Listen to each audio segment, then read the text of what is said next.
Larawan ng isang napakatatag na babae, si Rufa May Quinto. Napakadami nga ang humahanga sa aktres dahil sa kabila ng kanyang pinagdaraanan, makikita mo pa rin sa kanya na hindi niya ibinibigay ang burden sa kanyang mga fans. Ito'y dahil na rin sa pagiging jolly pa rin nitong si Rufa May sa kabila ng mga pinagdaraanan niyang problema sa ngayon. Sabay-sabay ang pagkakaroon niya ng kaso sa isang beauty clinic at ang paghihiwalay nila ng kanyang husband. Well, kamakailan lamang ay bumisita itong si Rufa May Quinto kay Willie Revillame. At mula nga sa naging update ng Abante ay sobrang bongga at punong-puno nga daw ng good vibes ang nasabing pagbisita ng komedyanteng si Rufa May Quinto sa isang episode nga ng Will to Win kung saan ay personal na pinasalamatan nga ni Rupa May Quinto si Willie Revillame para sa suportang ibinigay nito sa kanya sa panahon nga ng pagsubok na napakabigat ng pinagdaraanan ni Rufa. Sa nasabing episode, hindi nga nawala ang trademark o humor ni Rufa May, especially ang kanyang salitang go go go. Ito'y habang nakikipagkulitan siya sa nasabing host na si Willie. Nag-thank you siya sa mga taong tumulong sa kanya, lalo na nga sa host na si Willie na nagbigay ng malaking suporta kay Rufa May.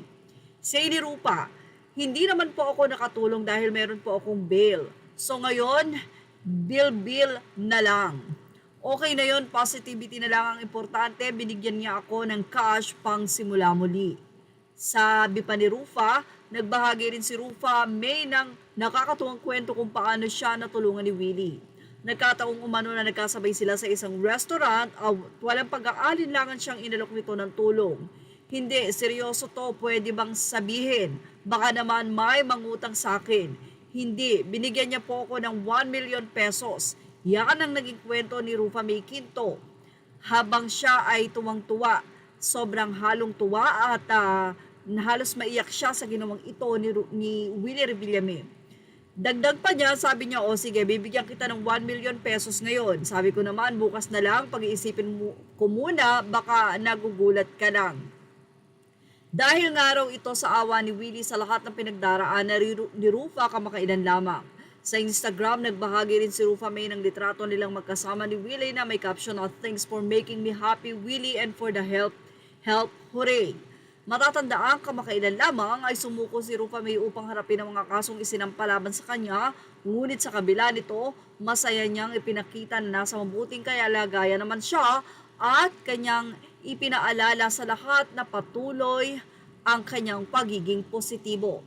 Ang heartwarming episode na ito ay umani ng suporta mula sa mga netizen at fans ng dalawa na nagpasalamat din kay Willie sa kabutihan nito kay Rufa May. Isa na namang patunay na sa gitna ng hamon, laging may liwanag at tulong mula sa kaibigan. Wow!